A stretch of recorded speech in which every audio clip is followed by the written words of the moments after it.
बड़ी खबर आ रही है इस वक्त, ये बहुत बड़ी खबर है। यूएई में ऑस्ट्रेलिया के बेस पर, यूएई में ऑस्ट्रेलिया के बेस पर ईरान ने हमला किया। ये बड़ी खबर, ऑस्ट्रेलिया के रक्षा मंत्री ने इस हमले की जानकारी दी है। दुबई के पास अल मिन्हाद बेस है, ये ऑस्ट्रेलिया का बेस है ये यूएई में, और इस बेस पर हमला हुआ है। हालांकि ऑस्ट्रेलिया की तरफ से ये जानकारी भी दी गई है कि ये जो ईरान ने यूएई में ऑस्ट्रेलिया के बेस पर हमला किया है, इस पे किसी सैनिक को नुकसान नहीं पहुंचा है। लेकिन यूएई ऑस्ट्रेलिया का बेस जिस पर ईरान ने हमला बोला है, क्या ईरान ऐसे में अपने दुश्मनों की संख्या बढ़ाता हुआ यहां पर नजर आ रहा है? ब्रिगेडियर दत्ता। हाँ बिल्कुल, देखिए ये मैं आपकी बात से बिल्कुल सहमत हूं कि ईरान को थोड़ा सा इसमें वो कहते हैं कंस्ट्रेंट इस्तेमाल करनी चाहिए, क्योंकि आप सारे विश्व से दुश्मनी नहीं ले सकते। क्योंकि अगर आपने अमेरिका के साथ आप प्रत्यक्ष रूप से लड़ाई में हैं, तो आपको उनके बेसिस को ही एड्रेस करना चाहिए, और जो ईरान ने कहा था। लेकिन अगर आप अभी देखिए, आपने साइप्रस में अटैक किया तो इंग्लैंड ने पहले कह दिया था कि साहब हम भी युद्ध में कूदेंगे। हालांकि कीर स्टार्मर ने इस बात का बाद में खंडन कर लिया और स्टेटमेंट वापस ले लिया। लेकिन अगर ऑस्ट्रेलिया को आप ये करते हैं, तो बाकी के देश मतलब अगर आपके खिलाफ हो जाते हैं, तो आप विश्व समुदाय का जो सपोर्ट है उसको कैसे गार्नर करेंगे? तो सबसे बड़ी चीज आपको ये है कि आपको विश्व की जो सिंपैथी है वो, क्योंकि ये जो अमेरिका की नियो इंपीरियलिज्म या नियो कॉलोनियलिज्म का जो सिलसिला अमेरिका ने शुरू किया है, या जो पेट्रो टेररिज्म अमेरिका दिखा रहा है, इसके बारे में पूरा विश्व चिंतित है। आप किसी भी राष्ट्राध्यक्ष को उठा नहीं सकते, किसी भी राष्ट्राध्यक्ष को इस तरह से मार नहीं सकते।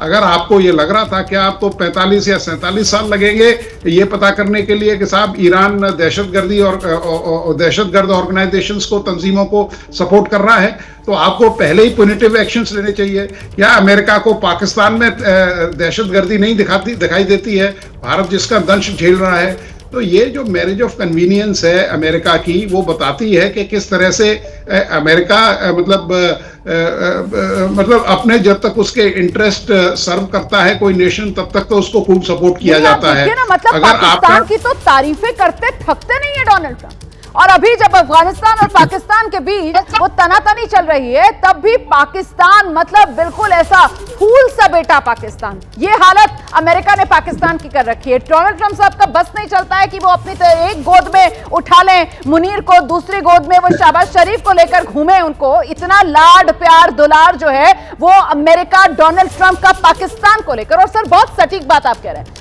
दुनिया को जानना चाहिए ना, देश को जानना चाहिए। 1947 से पहले हम क्या थे? हम ब्रिटेन की कॉलोनी थे, और फिलहाल अमेरिका क्या कर रहा है? अमेरिका दुनिया के देशों को अपनी कॉलोनी तो बनाने में जुटा हुआ है ना। वेनेजुएला में जो अमेरिका ने किया, ग्रीनलैंड को लेकर अमेरिका जिस तरीके की धमकी दे रहा था, कनाडा को लेकर अमेरिका जिस तरीके की धमकी देता है, और अब ईरान पर अमेरिका ने जिस तरीके से हमला किया है, आखिरकार कोई तो सामने आएगा, या सारा का सारा विश्व जो है वो नतमस्तक अमेरिका के सामने हो जाए, ये अमेरिका चाह रहा है कुल मिलाकर। लेकिन अगर ईरान की तरफ से इस तरीके से यूएई में ऑस्ट्रेलिया के बेस पर हमला किया जाता है, तो फिर बाकी देश भी मजबूर होंगे अमेरिका के साथ आने के लिए। और ऐसे में क्या इस युद्ध का दायरा बढ़ सकता है? ब्रिगेडियर दत्ता। हाँ बिल्कुल, इसमें देखिए युद्ध का दायरा तो बढ़ेगा, क्योंकि इस युद्ध के जैसे रशिया यूक्रेन है, तो उसका जो इम्पैक्ट है वो रीजनल है। इस युद्ध का जो इम्पैक्ट है वो पूरा ग्लोबल है, और आप देखिए हर देश इससे इम्पैक्ट होगा। तो ये युद्ध अगर लंबा खिंचता है, और ईरान यही चाहता है कि ये युद्ध लंबा खिंचे और अमेरिका के ऊपर प्रेशर पूरे विश्व की तरफ से आए कि साहब इसको ख़त्म कीजिए, क्योंकि देखिए ऑयल प्राइसेस ऊपर होते जाएंगे, वहाँ के मतलब बाकी जो रीजनल इकोनॉमी है वो शटर हो रही हैं। अभी आप देखिए सऊदी में जिस तरह से उसने उनकी जो सबसे बड़ी रिफाइनरी थी उस पर अटैक किया है, तो अगर ऑयल एसेट्स पे ईरान ने अटैक करना शुरू किया, तो वही बात होगी कि हम तो डूबेंगे सनम, तुम्हें भी ले डूबेंगे।